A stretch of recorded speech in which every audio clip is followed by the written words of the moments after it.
on YouTube, which was, well, now it says it's preparing the stream. Okay. Let's see what happens.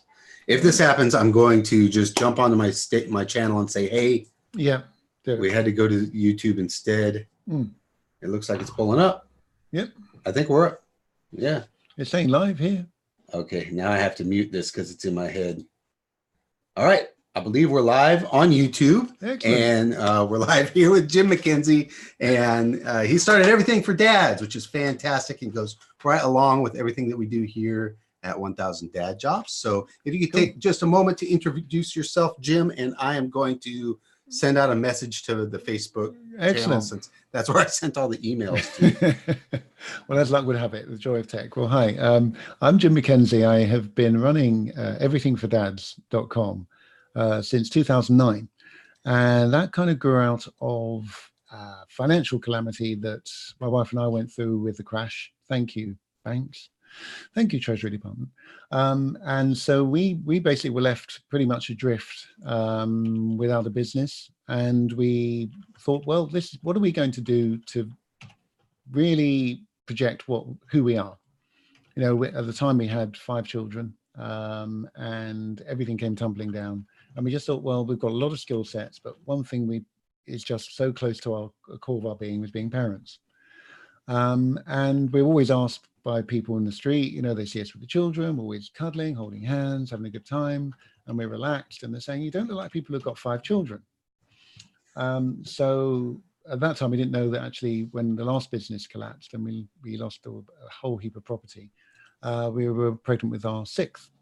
So we came up with the concept of 6 Kids and Fit, which was, we just went local communities, Boys and Girls Club, Girls Inc., and we started really trying to coach parents. And at the time, the online tools were pretty expensive, and we found a way that we could do a sort of flip magazine where you could go to a website and you set up a magazine format, and someone could actually view it on a computer. And we came up with Every Little Thing, Birth and Beyond, which was really we started connecting with people across the country who were experts in birthing, mainly mumhood, but there was nothing for fathers. And so I started a little section called Everything for Dads in that magazine. It started to grow, and then it grew into a separate website. And you know, from there on, it's just been an amazing journey of really, it's just my favorite pastime. It's my best job. It's my dream job, and I'm living it every day. And so here I am, sort of, well, how many years later? 10, 11 years later, with 7 children, and I've really moved my business all around projecting the good messages for dads. So that's my kind of potted history, which I can go on about forever. Now that's awesome.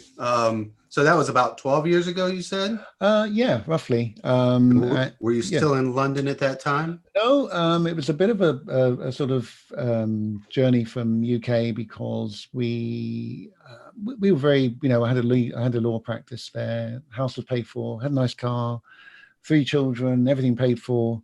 But there was something, I felt we were on some sort of, it just didn't fit. And so we came on holiday, crazy story, but we were basically supposed to spend a week and a half in Miami. First holiday we had in 5 years, you know, put a house together, the business. We had 3 children in that time. And then we're going to have a beach holiday on the east coast of Florida. Unbeknown to us, our travel agent was a little bit like to drink a bit. It was a Christmas holiday. She booked the first part, but didn't book the second. So instead of us having our beach holiday on the other side of Florida after we'd been in Miami, we were put in this retirement community in the middle of nowhere. Wow. About 10 miles south of Fort Myers in Florida. And we just found that everybody was really friendly. It was a bit disconcerting because, you know, there were people carrying guns, and, you know, you come from Europe and you're like, whoa, but everyone was just really friendly, and we got invited in people's houses. And we just thought, I'd always liked America. I'd always thought Americans, they're kind of what you see is what there is. And I found that Europeans are more guarded. But on the plane coming back, we just thought, well, maybe we should just change our life. And within 6 months, we got rid of the house, we'd sold the business, and we just bundled over to a place called Sarasota, which is on the West Coast, and set up a business there, bought some property, and that's where the journey began. Wow. And what kind of business was that? We had a promotions business to start. We set up, well, we bought a couple of properties, started to do well. The property market was booming, so we took advantage of that. But then, unfortunately, the first time in my life, I didn't look at my own paperwork thoroughly enough. And then certain banks, who I would love to name, but I'm going to be very well behaved, they broke the law. And they took advantage of our being new in the country, and promises were made, mortgages were given, and then sold on. And so by 2008, we were holding probably, I think it's about 12 properties. And all the mortgages came tumbling down. They all called them in. The town started to collapse because it was really based on tourism and property. And we were caught. So we moved into our tiniest little rental. It was like a 1958 wooden Florida house. So was this like a balloon payment deal where? Oh yeah.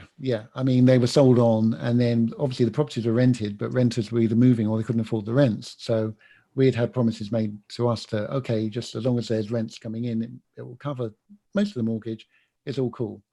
But those banks sold the mortgages on to more aggressive lenders who were then thinking, well, we'll take advantage of this. And they were pulling all their mortgages out of the pot and saying, yeah, this makes sense. We'll get this property back.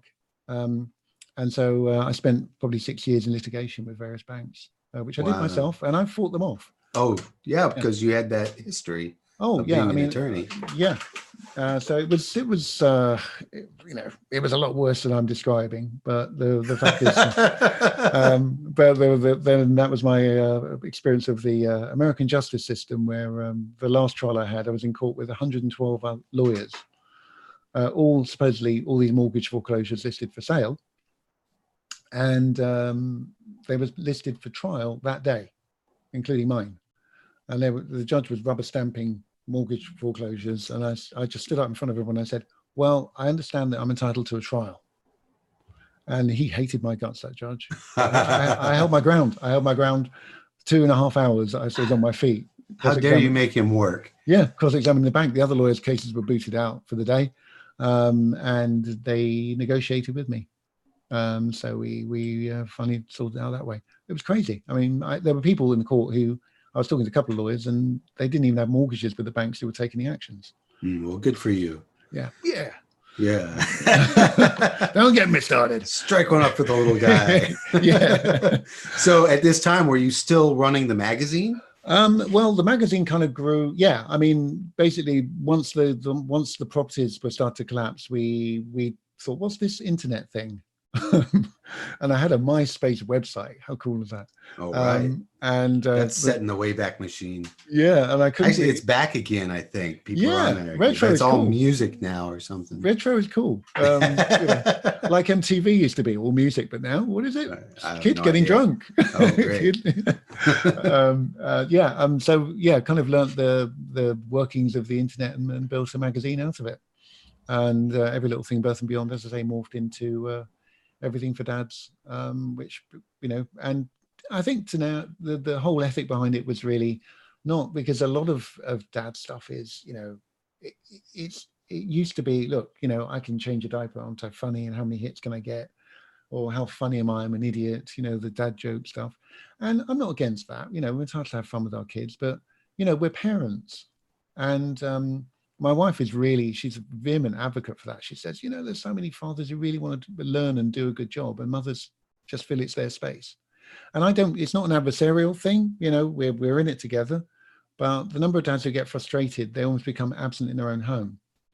And so that's always been my messaging behind what I do, is, look, let's just learn how to deal with it, because, it's a 21st century evolution for men. Our fathers, I don't know about yours, but our fathers were, you fall over, you get up. You got food on the table, stop complaining. If you're feeling upset, get over it. And we're more complex creatures. It's like dads weren't allowed to be emotional. Yeah. I mean, it was just, you're weak. And that's why there's been a huge suicide problem in the US, Canada, UK. It's terrible. Well, you bring that up. It turns out actually that the dad job, this is from Dr. J. Paul Rand, who I work with. The dad job is the fastest growing job in America, where men are coming out of the corporate world and going into the home. Great. Instead of the other way around. Yeah. And more men between, I think he said 35 and 50 are committing suicide now than any other dynamic in America. Yes. Yeah. And it's because they're in this space where they don't, I mean, that culturally it has not been acceptable for the man to be a stay-at-home dad. Like even just that phrase has some weight to it. Before it used to be like Mr. Mom. And when I was in the military, it was the dependent husband. Right. So it gets worse and worse as you go down the line. Oh, boy, so now it's starting to get better. There are more women working corporate jobs now and more men staying at home, which is absolutely great. Somebody should stay home with the children. And if both parents can do it, that's fantastic. So our goal here with 1,000 Dad Jobs is to help educate the dads and let them know that they can still provide for their families without losing that hero status. Yeah, and that's a really important message, because when everything went pear-shaped for my family, my wife and I sort of thought, well, we'd built our business together, we'd never had a day apart, and we thought, okay. And I said, look, it's got to the point where literally I don't know where the next tomato is coming from. Tomato. And she would say, no, we're staying together. And I applied for 2 jobs.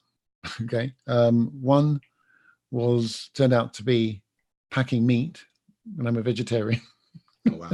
Okay. The other job was I used to be I'm still a reasonable athlete, but I used to be a good athlete. And so I thought I could do some training with a physical therapist. And, but it was about a 4-hour drive. And we couldn't cope with being apart from each other. So we said, well, look, let's just stay and fight. If we have to go without, we'll go without, but we're going to stick together.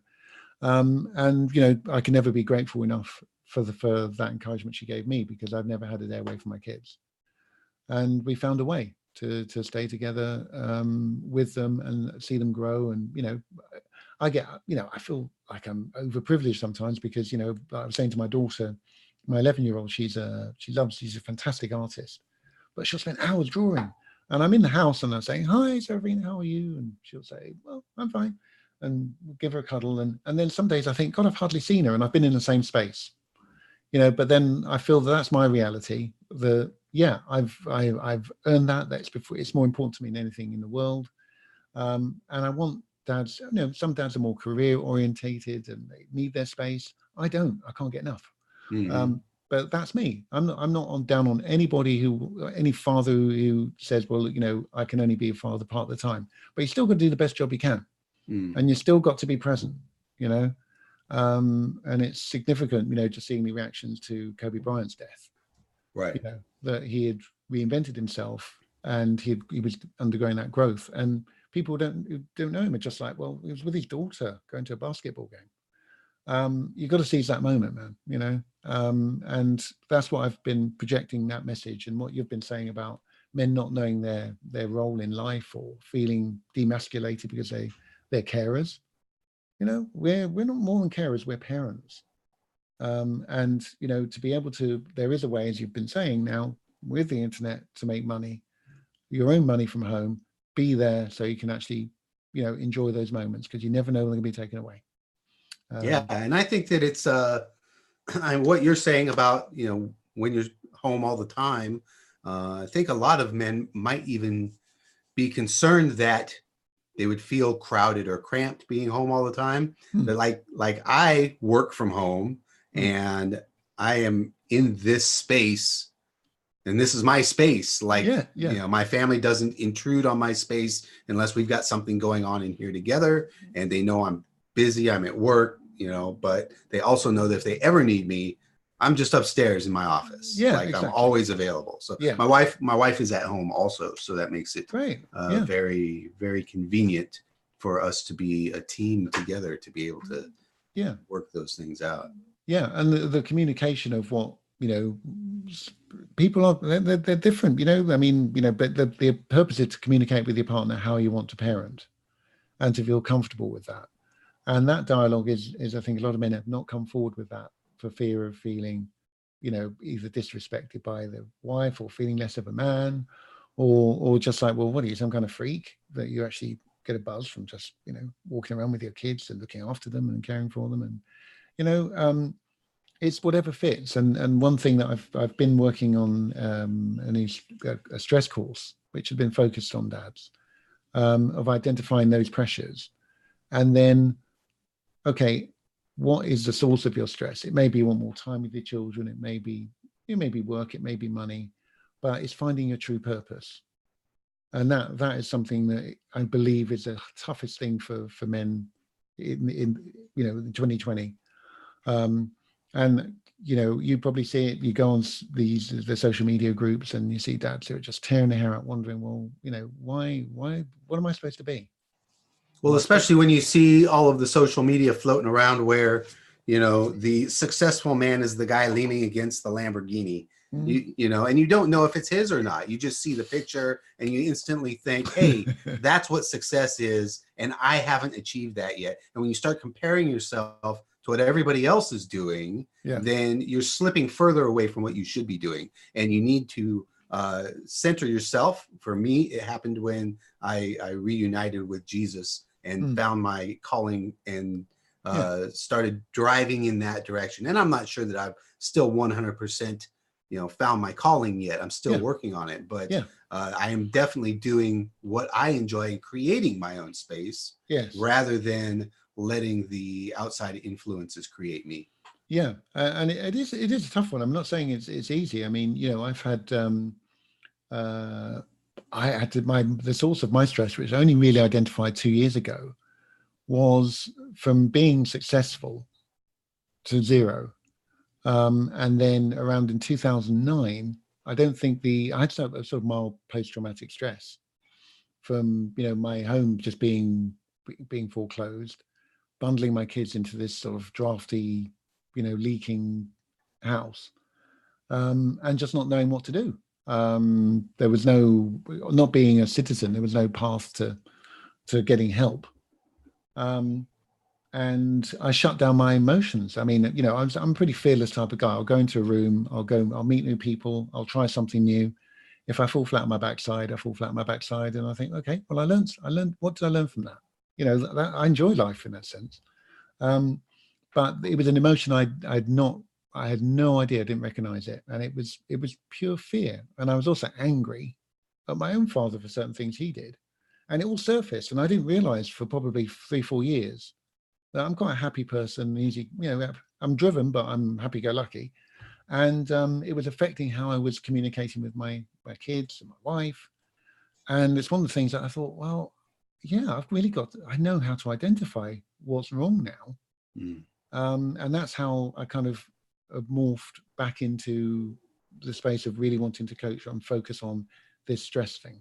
Because, it's the old oxygen mask over your mouth. If the plane goes down, you can't help anybody if you can't breathe.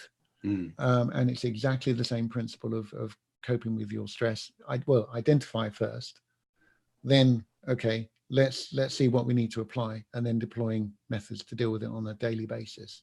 And there are routines that I discovered, which I do now, which, when I first heard of them, I thought, that's just gobbledygook, man. That's just, psychobabble. But I do it, and it shored me up, and it helped me build a more successful life, and to be in touch emotionally, which has led me to connect better with clients as well outside the home. There was so many things that I was being coached to do that I felt was completely counterintuitive to how I should run my life. And then, like, hey, maybe you shouldn't drink so much. Nothing against drinking, but in my case, it was clouding my judgment. It was getting in the way of things that I should have. It took the edge off, and is it okay to take the edge off every once in a while? Maybe for some people it is. For me, it's not, because I don't know where to stop that edge.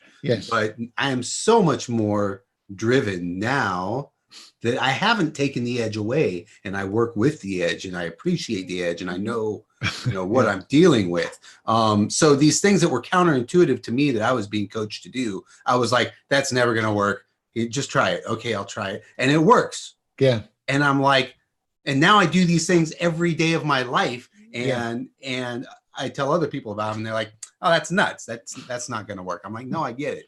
I understand it. It really hasn't been that long for me. I've been working on this for about 6 years now. And, but if you don't have that coach in your life or that mentor, then you have no way to shortcut it. You have to try and figure everything out on your own.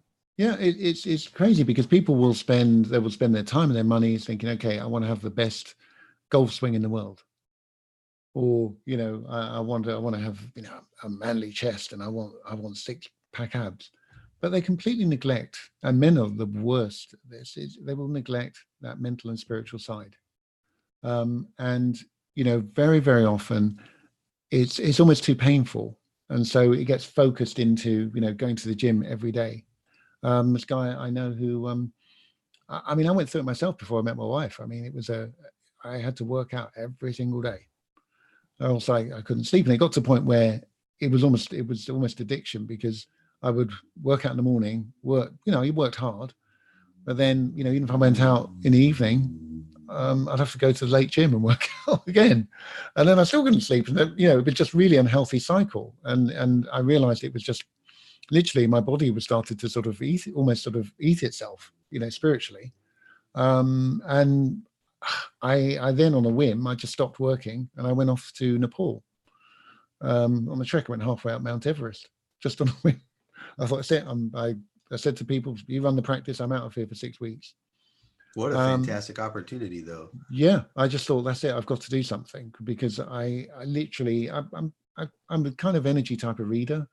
And I found that people, it was unbalanced. So people were with me for the wrong reasons.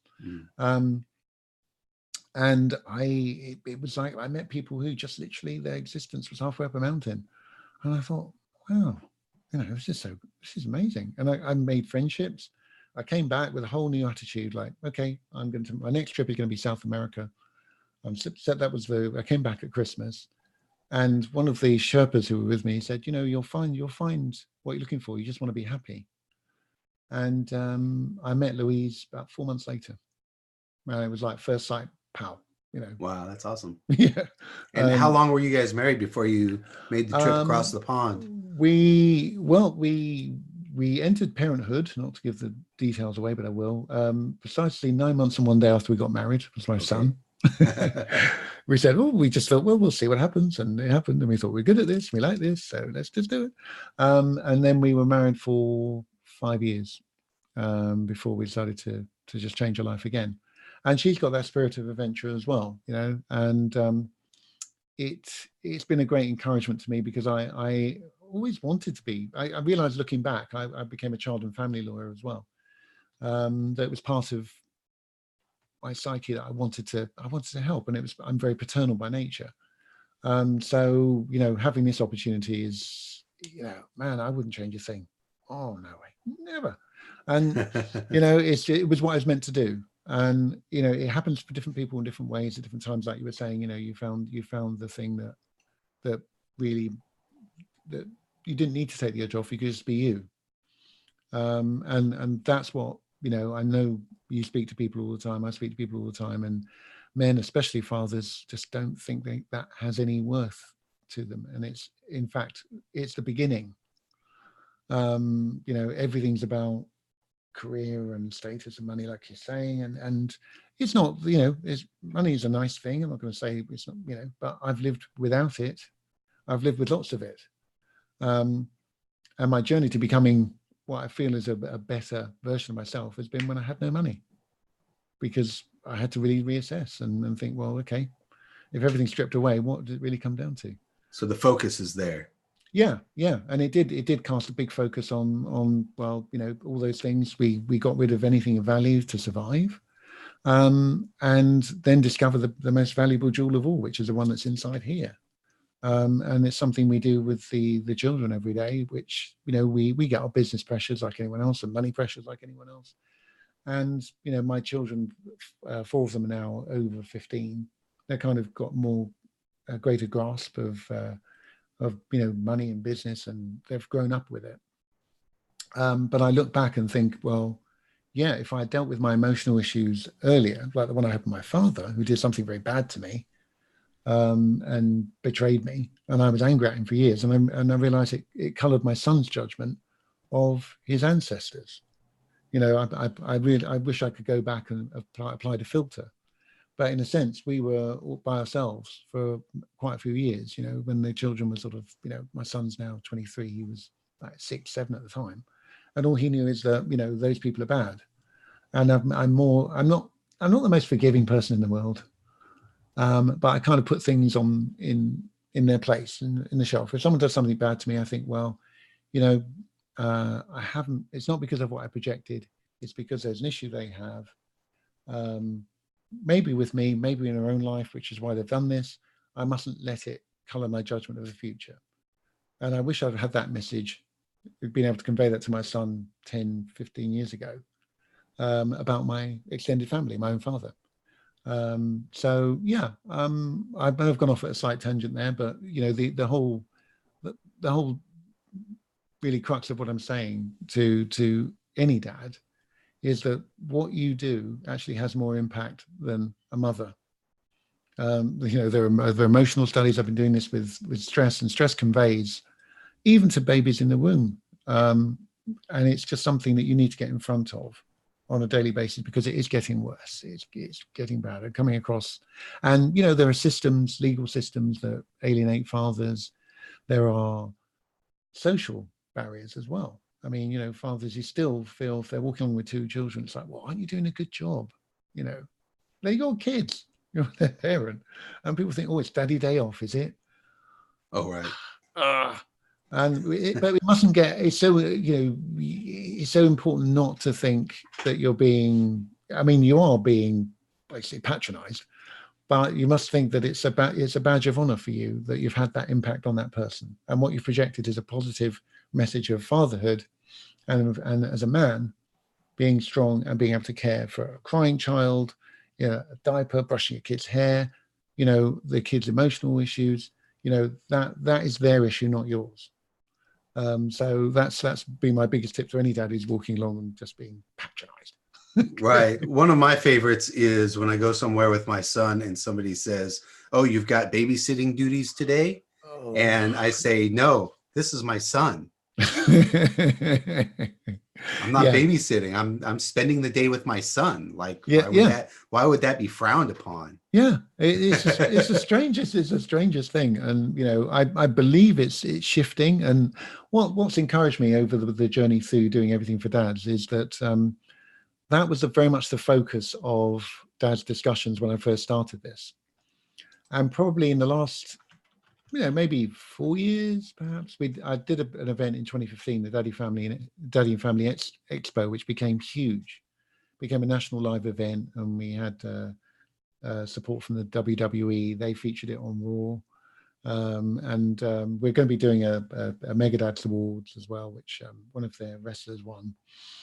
And since 2015, I've noticed that portrayal of dads in the media, in films, has changed. You know, it's kind of, it's not, oh, you're Mr. Dad or Mr. Mum or whatever you want to call yourself. And also, I mean, I think the chat shows like, you know, your Kimmels and your Colberts and the guests always seem to be launching into, you know, the male guests are always talking about being a dad. You know, and I believe the consciousness has shifted. There's a recognition now that we have these pressures. You know, I don't believe there is work and life balance. There's just balance. And, you know, the importance of fathers in children's lives can't be underestimated. The importance of having balanced males in raising sons is really, really important. You know, Me Too will not happen with my sons, you know. But those messages, the guys have to get in front of it, and they need help with that. And that's where Everything for Dad sort of has kind of evolved into more of a teaching platform. We want the fun stuff too. I'm planning a live, really just like I want to do another version of the Daddy and Family Expo, but it's going to be multi-streamed. A lot of work involved with that, but we want to do it so that we can get people from all walks of life across the world to just give their input in a positive way, you know, and deal with the difficult stuff in a way which is, you know, because when I was researching stress, the only information for men on stress was you go to a psychologist or you go to a therapist with your partner, and that's it. There was nothing that was actually lived. Or you go to the pub. Yeah, yeah. You go to the pub, you go to the ball game, talk to your guy, or, you know, your best bud. Yeah. But practical ways of dealing with those things that drag you down day in, day out. And so I've just drawn on everything that's ever got to me, everything that I've done as a child and family lawyer, everything that I've put together as, you know, with coaching dads, and just put it together and just said, okay, dad's stress buster course. Can't be plainer than that, you know. Identify the pressures. Okay, those areas of stress. If that's your area of stress, what's a practical solution to that? And I'm stoked to be launching it, you know, because it's been like a dream of mine to really get in front of this. I want to get to the point where I can get it funded by, you know, foundations. They can just, you know, push this course out to dads in need, you know. And like I said, it's drawn on being on both sides of it, and everything that I've been through in this sort of crazy journey of, in a way, sort of being kind of disenfranchised. Can't vote, can't do this, can't do that. I'm in America. I'm literally like a bobbing cork. I've lost everything. I've got all these kids. How do I get out of it? So yeah, I'm stoked to be, and you know, I really like the point of view that you've presented, which is, well, yeah, take control. You know, there's a guy a continent away who can just flick a switch. You're working away at your desk for the man. You're out of a job. You know, no rhyme or reason, no excuses. That's it. You're finished. The only way is to take control of it.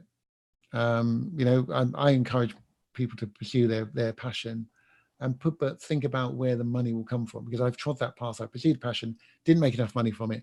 Now I want to make money from it and do good. That's my point of view. For someone else, it may be, I just like fixing cars. Right. Well, there are so many opportunities online now that people are not even aware of, but I think that's where the real job force is moving to be, you know, online and to work remotely. Yes.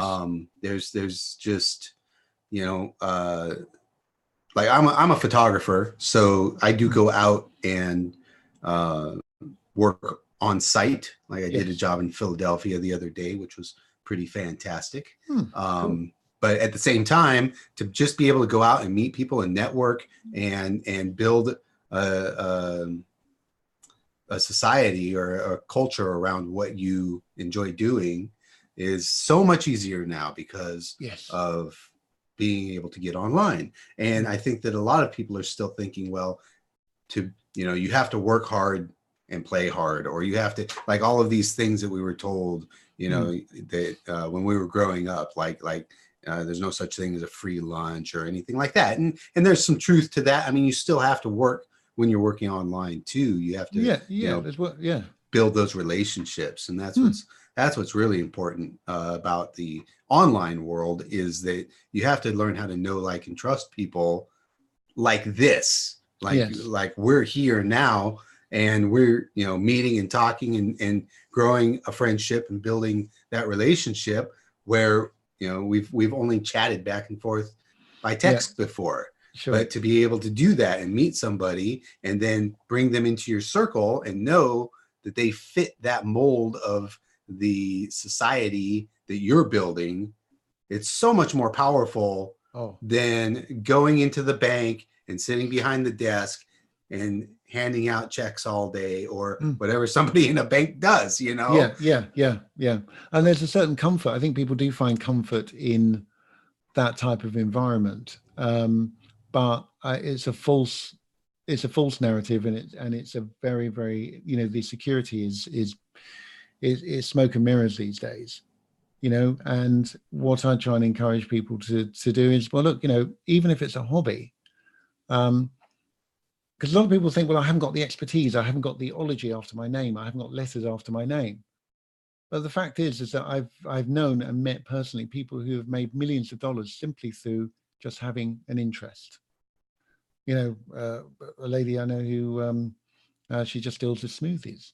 She's making 6 figures a month from having a smoothie membership site. You know, and there's a feel good factor. I think whatever you project, as long as there's a feel good factor to it, you can succeed, and someone will find you.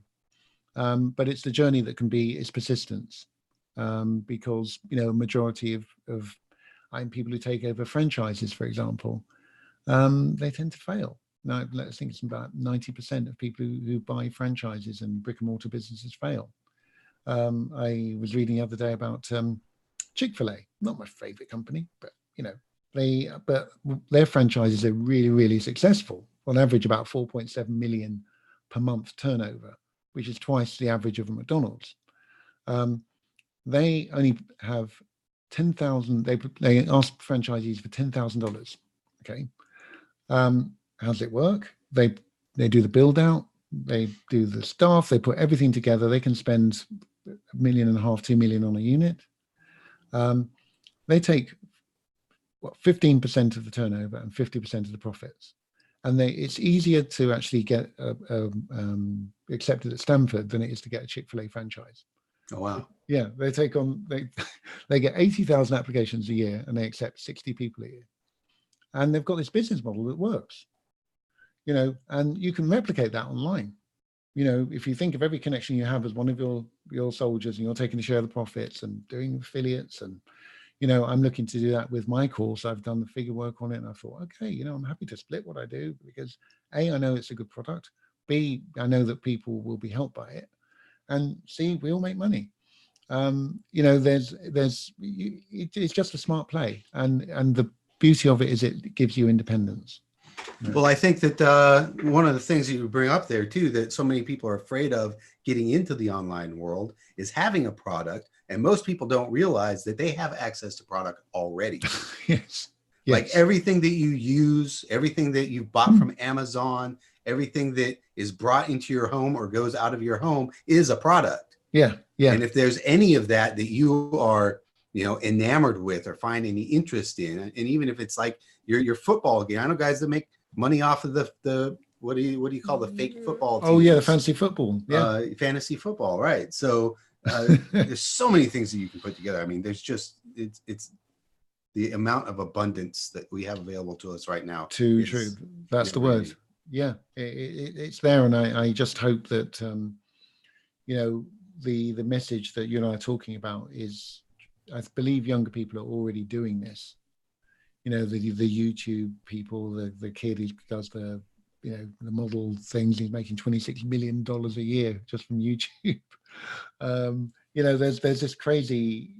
It's not. I mean, I have this love-hate relationship with the internet, and I've seen what it's done for my kids, because I've educated my kids at home. And it all started with Khan Academy. I don't know if you've heard of this, but it's a fellow who he ended up getting, I think, $5 million from Bill Gates to build an educational platform, make it free across the world. And it all started because he wanted to help his nephew who was struggling with his schoolwork. And he started communicating it through the internet. And he then started putting this platform together via YouTube called Khan Academy, which is now huge across the world. My kids, really, they started their learning curve on that. When I was struggling, trying to think, well, how can I keep a roof over my head? I could monitor what they did then. It was a free platform. My oldest daughter, I mean, she gave up a lot of her time to help us rebuild the business. And 3 years ago, she decided, well, I want to be an academic.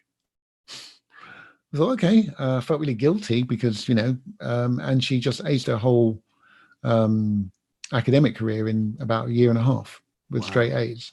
That's awesome. Yeah. And that was because of the internet. So, but we can draw from that ourselves about how to re-educate and reinvent ourselves. And that's what, I've been able to do and pursue my passion. Well, I feel like the younger generation has a definite advantage in communication. Yes. That they were brought up with everything coming in all the time, and they, maybe face to face, going out and meeting people, just having a speaking conversation. They don't have the strength in that, but they have a different level of conversation that we're not really attuned to, where they can do the Snapchat and they can do the TikTok and they can do the Instagram and Facebook, and well, kids aren't really on Facebook anymore. That's more for us, but that's kind of old, old but to be able to manage all of that and be able to get their message out and to be like unified with what's going on around them. Yes. Yeah, and I believe that's what will pull us out of this sort of horrible spiral that in a way it's a spiral, but in a way it's the world evolving. And so their communication about issues which, could conceivably destroy the world or destroy their future, more power to them. They're active, they're mobile. I believe the educational message that they're giving each other has grown. And, as I say, sitting down at the table with my kids is just like, I mean, there's a few TV programs I watch, but I'd rather sit with my kids and hear them talk, because I learned stuff that I just thought I haven't really got the time for. But I'm just amazed that they know they have those nuances and that sophistication at such a young age, because I certainly didn't. Right. Well, I love that there's so much education available now. I'm soaking it up. In fact, Rob Paisley is a buddy of mine. He just said, I'm traveling back and forth across the world. The online systems let me have 3 jobs and maintain the business and family relationships. Very cool. Very cool. I know that his wife is from Korea and he's from Canada. So he's going back and forth and bringing her over and going through that, which I did with my wife this last year. So wow, congrats.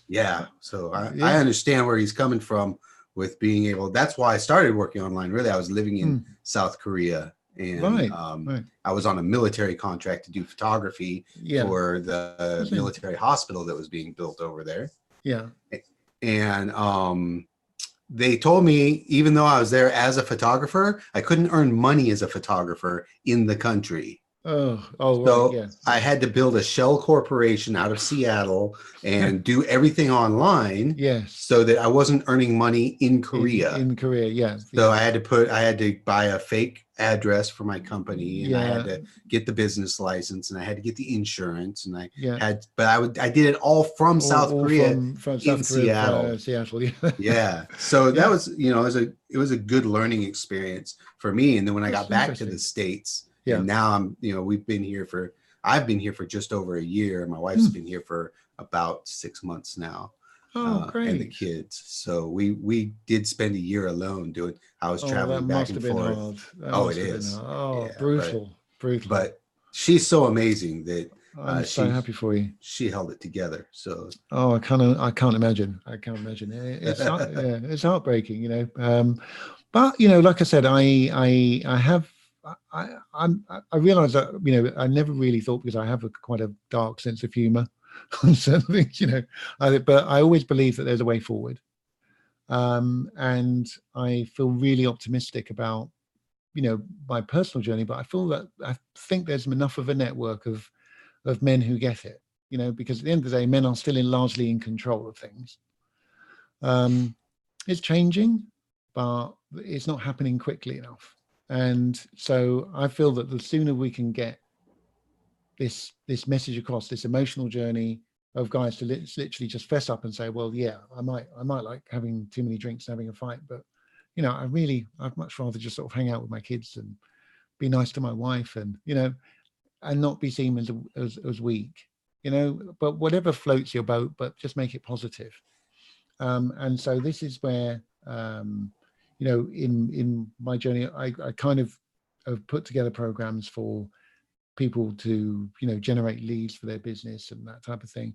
But where I'm at right now is coaching health and wellness, mental development, dealing with emotional stress, and just finding a way to get through these problems and come out the other side better.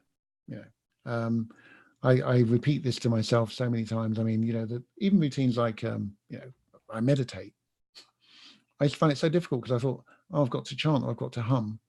And I went and studied it. And I just think about things, and your mind just sort of goes off into a really, it can be 5 minutes. It doesn't have to be anything worldly or, sitars playing and all the rest of it and bells. I do that sometimes, but sometimes it's just literally just that moment of quietness. There's the emotional tapping type of approach where you're tapping your head, giving yourself a positive message. And the one message, you hit the chakra points here. There, you give yourself you isolate the areas of that are really attacking you. And then you go back and you think, well, okay. I mean, the one mantra that works for me every single time is that you start the tapping here, and then this is called the perineal gland. And you say, well, you're worrying about things, but likelihood is it hasn't even happened yet.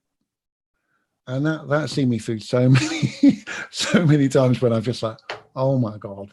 That's right. We worry more about things that might happen than we do about things that once something has happened, you don't worry about it anymore. Yeah. It's gone. It's done. You're you worry about things that haven't happened at all. Yeah. And then if they end up not happening, you're worried for nothing. Yeah. I drive my wife crazy with that one because, we're kind of a balance. When we came into the relationship, I was kind of a driving force, and I wouldn't accept anything, that would stop me. And, we got together really quickly. It was a big volcano with the families. And she was always searching for a sense of family. As the most horrible mother in the world. I will tell that to the world. I don't know how.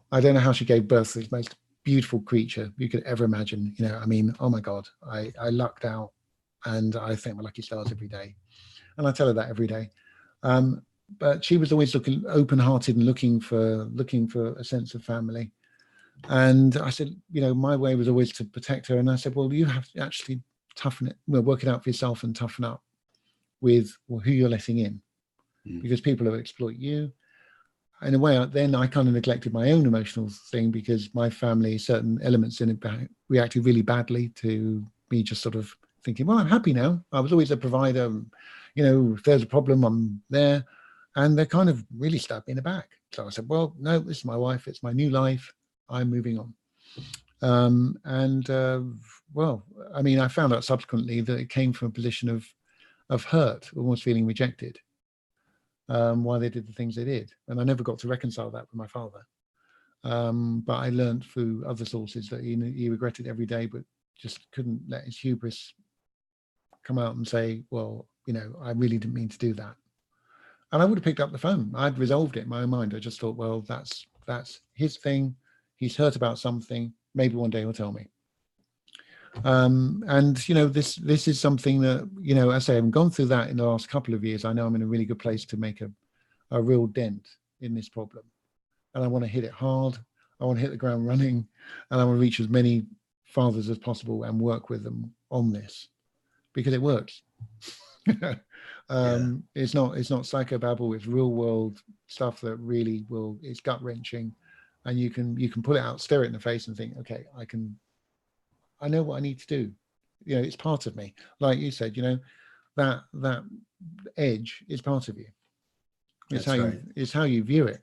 So, anyway, I will just keep going on about that. but well, I was just reading an article that you wrote about how dads can build their relationships with their sons. Yes. Have you considered putting a book together around that? Or I think that's kind of neglected. I mean, there are groups I'm members of dads with daughters, and it kind of comes up. You get the dads that say, any dad who comes, any boy comes near my daughter, I'm going to take him out with a gun. It's like, well, what if that person happens to be a girl? You're going to shoot a girl who comes near your daughter? I mean, it's a silly example, but I'm trying to sort of I think our sons are going to run into a bit of a roadblock if we're not careful about what we do with ourselves. So yeah, it is something that I'm working on anyway, because I've got 4 sons. They range in age from 23 down to 7. I've seen the errors that I made with my elder son. He's just a fantastic guy. Oh my God. But I didn't know. I thought I was doing the best I could. He doesn't hold a thing against me. The anger I described to you. We've talked about it, and he says, I understand that, and I can't really cope with that side of the family because of it.